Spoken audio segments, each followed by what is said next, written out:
O Simp oferece ao associado a telemedicina, consulta médica à distância. Significa ser atendido de qualquer lugar, em qualquer dia e hora. Se você se associar ao Simp por R$10 por mês, você terá direito à telemedicina a partir de R$5 por mês por pessoa. Mais opções, acesse o QR Code.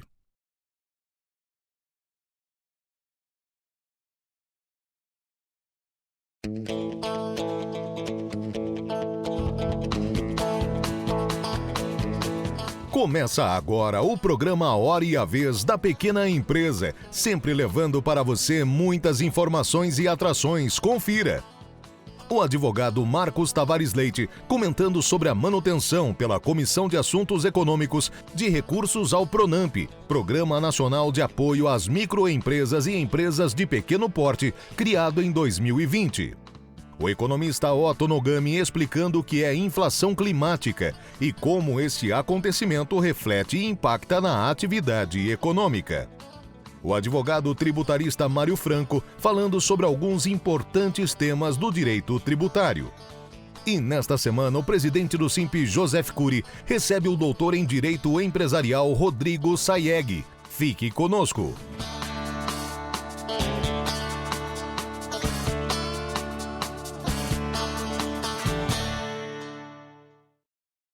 Enchentes, secas prolongadas, tufões. Tudo isso, de alguma maneira, acaba impactando sobre a atividade econômica. E, sem dúvida alguma, acabam se constituindo na grande preocupação, principalmente quando nós analisamos os preços na economia. Por exemplo, uma seca prolongada ou um excesso de chuvas prejudicam a produção agrícola.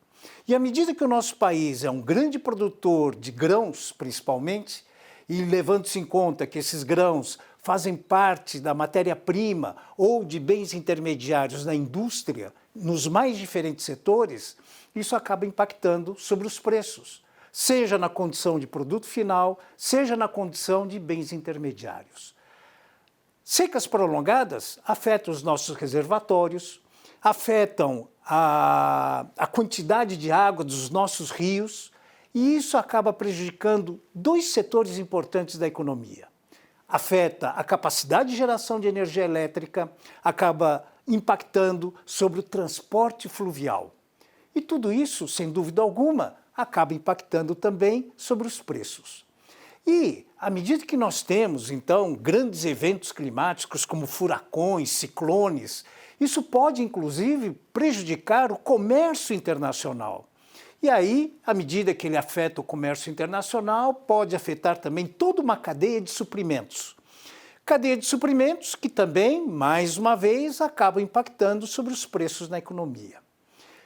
O movimento que nós vivemos hoje, principalmente no que diz respeito à preservação das condições climáticas, isso faz com que surjam mercados como negociação de carbono ou a necessidade de adaptação a uma nova realidade, que nós chamamos de investimentos verdes.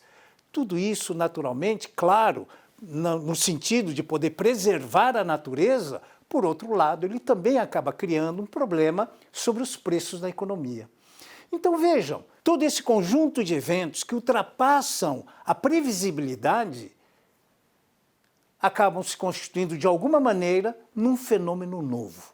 Fenômeno novo que impacta principalmente sobre preços na economia.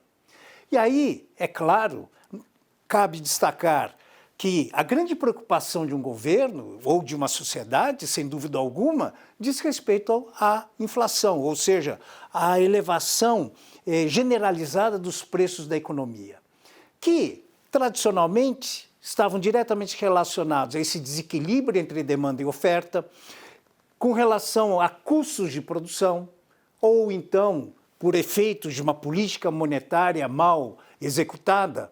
Hoje já percebemos que essas condições climáticas também começam a afetar preços na economia.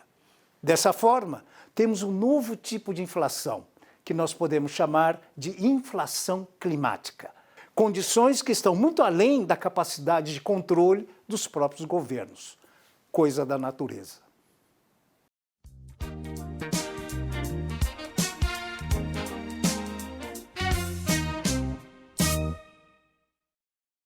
Hoje eu vou falar sobre alguns temas e preocupações minhas que surgiram recentemente na seara do direito tributário e na mídia especializada do direito tributário. Começo pela reforma tributária, que vai ser um tema em discussão durante todo esse ano, o restante desse ano e o ano de 2025. Vocês sabem, por exemplo, que a Câmara dos Deputados determinou que a alíquota máxima, juntando os dois novos tributos que teremos, o IBS e a CBS, seria de 26,5%. Mas estou preocupado. Acho que essa carga vai ser maior, tendo em vista as negociações que estão sendo feitas no Senado Federal. E isso talvez seja a maior alíquota de IVA do mundo e que vamos alcançar. Temos que ficar atentos para não deixar que isso impacte, principalmente as empresas do Simples, porque as empresas do Simples não vão pagar essa alíquota, vão continuar no regime atual, mas não vão conceder créditos adicionais aos compradores. Portanto, seus preços terão que ser menores do que aqueles outros que vão repassar crédito para os seus compradores, nos insumos. Isso é preocupante. Eu não sei como o mercado vai se ajustar nisso, mas temos que nos preocupar com isso, sim. Outro assunto recente na seara do direito tributário foi a desoneração da folha de pagamento das contribuições previdenciárias. Uma discussão tremenda no Congresso. E ainda não se chegou ao certo qual será a compensação para essa desoneração até o ano de 2027. Um pensamento do ministro Haddad é de que seria o imposto mínimo para a pessoa física. Hoje, por exemplo, quem é sócio de uma empresa e recebe dividendos, só a empresa paga tributo, os dividendos não pagam tributos. Mas o que quer o ministro Haddad? Uma alíquota mínima de 15%. Portanto, aqueles que hoje não pagam na pessoa física passarão a pagar 15% se essa medida vier a ser aprovada pelo Congresso Nacional no futuro, né? Outra compensação, que também legal, em lei sancionada, a 14973, são os depósitos judiciais em litígios. Eles não mais serão corrigidos pela Selic ou pela taxa que corrige os débitos da Fazenda. Eles serão corrigidos apenas por um índice de inflação, hoje em torno de 4%, 5%, enquanto a Selic está acima de 10%. Isso já está em vigor para os novos depósitos, portanto é outra forma de compensação para a desoneração. Na próxima vez falaremos de outros temas relevantes do direito tributário.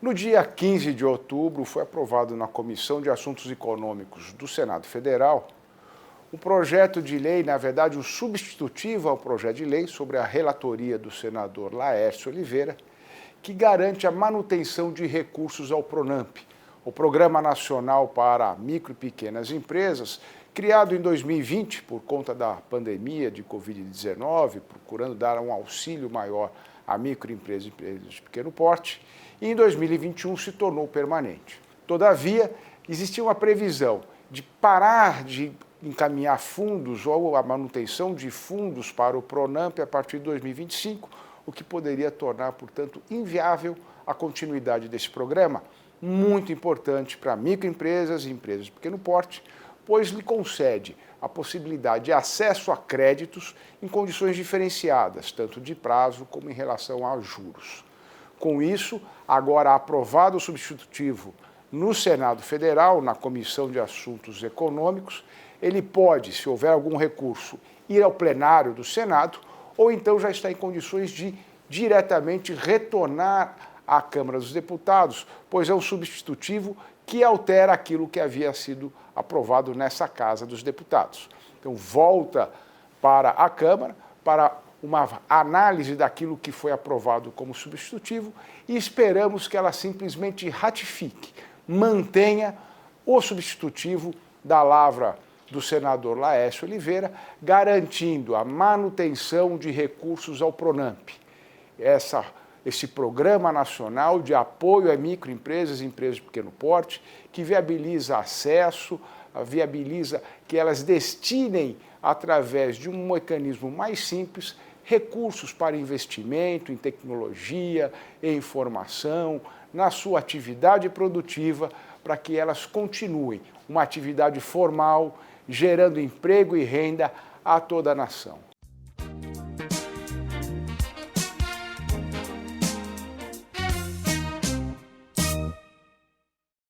Simp, 35 anos ao seu lado.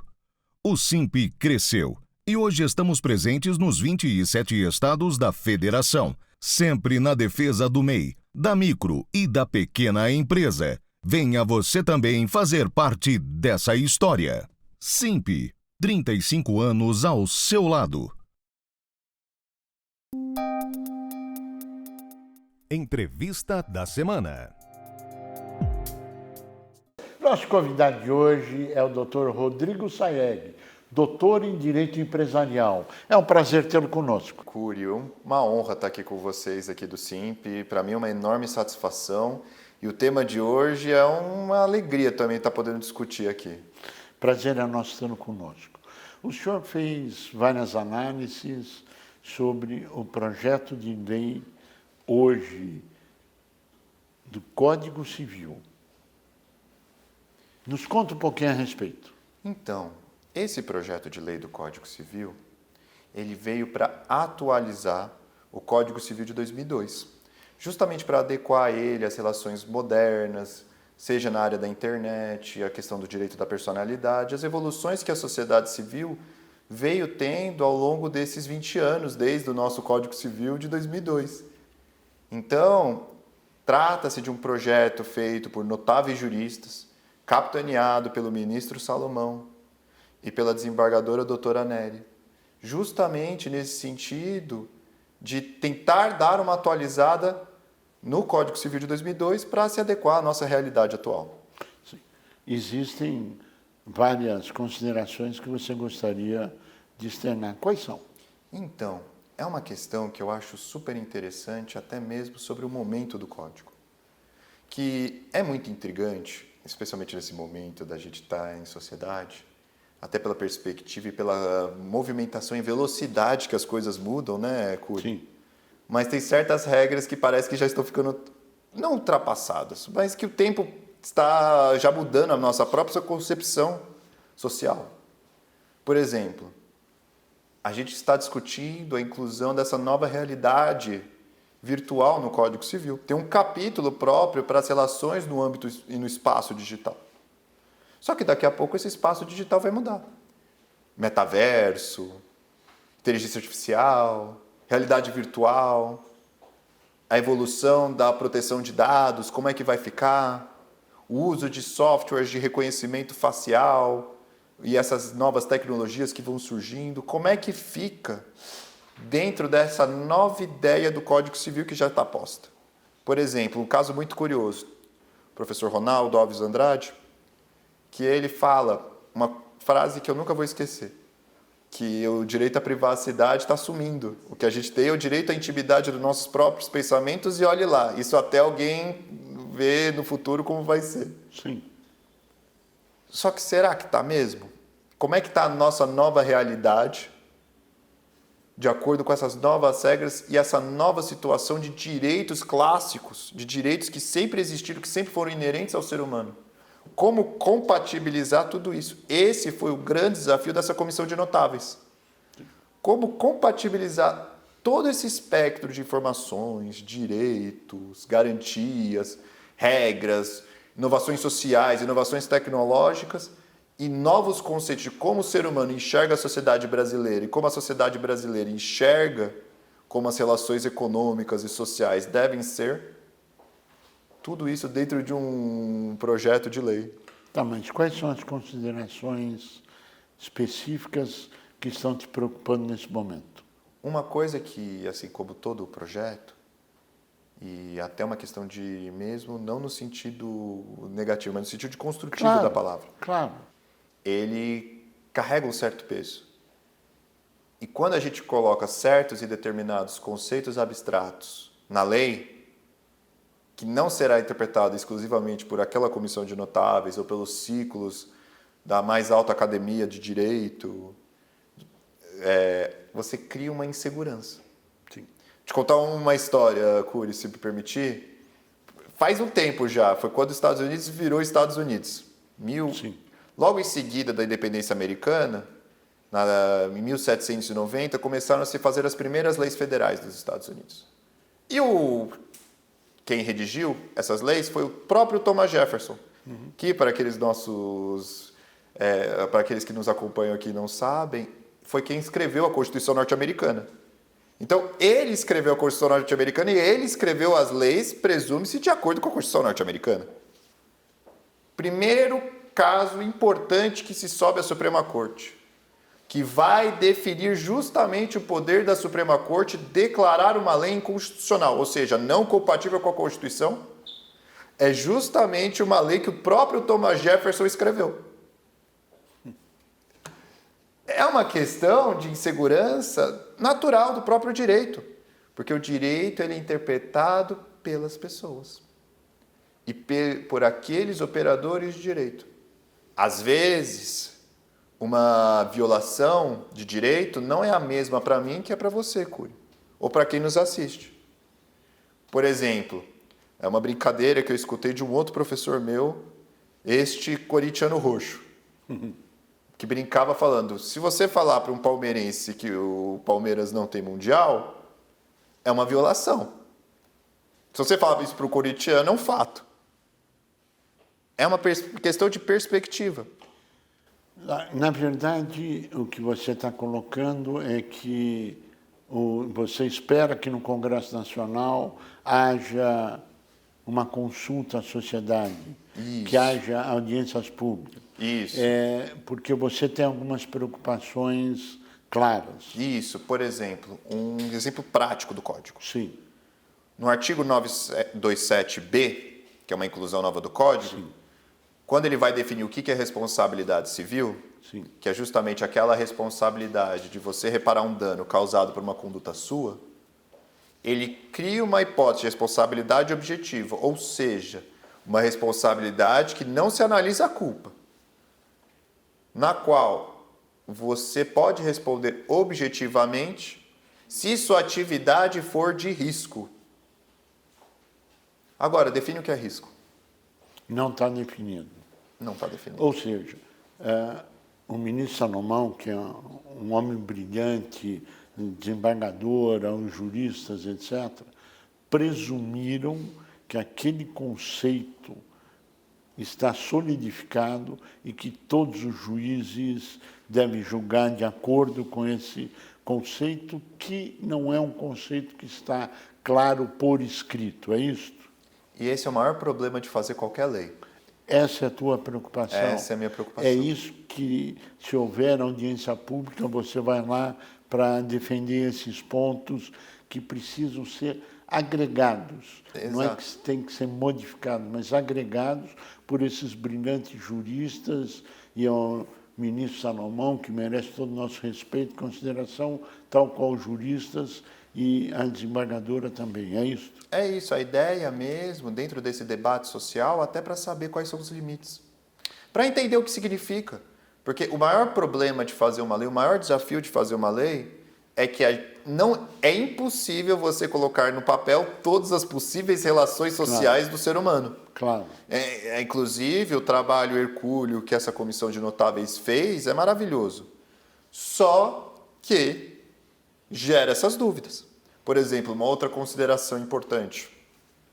Existe uma insegurança na definição do que é empresa e empresário. Isso foi constatado, inclusive, num artigo escrito pelo IASP, coordenado pelo atual presidente, que é justamente na discussão de que o conceito de empresa depende do registro, ou seja, eu tenho que estar registrado na junta comercial para ser empresário? Ou é minha atividade, como era a regra antiga, que pauta que eu sou empresário ou não?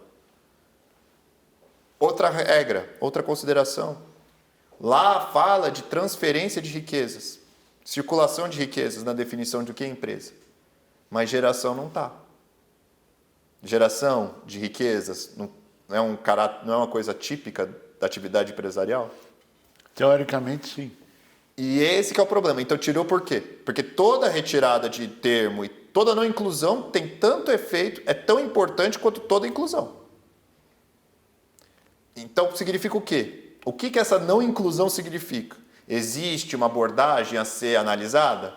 Existe algum impacto real na vida das pessoas que essa não inclusão desse termo? Um termo pequeno. Duas palavras, Cury. 2 palavras. E dá para falar uma infinidade, escrever tese de doutorado sobre. Na prática, esse projeto de lei, onde é que ele se encontra no presente momento? Hoje ele já foi recebido pelo Senado Federal. Já foi apresentado pelo presidente da casa, o Dr. Pacheco. Já está em tramitação. Agora vai passar pelas diversas comissões. Dentro das comissões vai ter seu relator. E nas comissões vai ter que passar pelas análises dela, especialmente e principalmente pela Comissão de Justiça e Constituição, a CCJ. Claro. Essa comissão que vai fazer a análise compatível ou não com a Constituição. Esse projeto ainda está sujeito a várias alterações. Essa comissão de notáveis juristas vai ser chamada para explicar e esclarecer as dúvidas dos representantes do povo, que são os nossos deputados e senadores, até porque tem que passar pelas 2 casas. E tem um detalhe. É importante, uma coisa que eu quero deixar muito claro aqui, Cury, se me permitir, Claro. é justamente a importância da participação social. Inclusive, esse debate promovido aqui pelo SIMP, Cury, é fundamental. Porque para as pessoas saberem o que está acontecendo. Porque a mudança do Código Civil, assim, parece um negócio etéreo, mas é um negócio que afeta o dia a dia de cada um. Afeta a vida das pessoas. Exatamente. Tem lá, Cury, até a definição da nova categoria jurídica que se insere os animais de estimação. Como você vai tratar seu cachorro e gato em casa? Seu papagaio de estimação?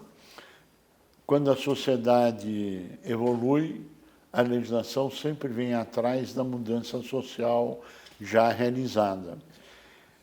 Dr. Rodrigo Sayegh, nós chegamos ao final do nosso tempo. Nós queremos agradecer o seu brilhantismo, desejar pleno êxito na soma de esforços para o aprimoramento legislativo, junto com os notáveis juristas, junto com o notável ministro e ministra, junto com os senadores e deputados e a sociedade civil como um todo. A você que esteve conosco, nosso mais profundo agradecimento, com a certeza que estaremos juntos na semana que vem. Até lá! SIMP, 35 anos ao seu lado. O SIMP cresceu e hoje estamos presentes nos 27 estados da Federação, sempre na defesa do MEI, da micro e da pequena empresa. Venha você também fazer parte dessa história.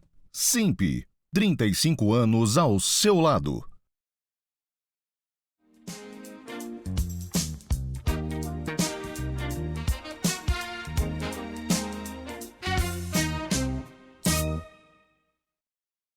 O SIMP oferece ao associado a telemedicina, consulta médica à distância.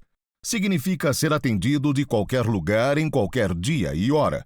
Se você se associar ao SIMP por R$10 por mês, você terá direito à telemedicina a partir de R$5 por mês por pessoa. Mais opções, acesse o QR Code.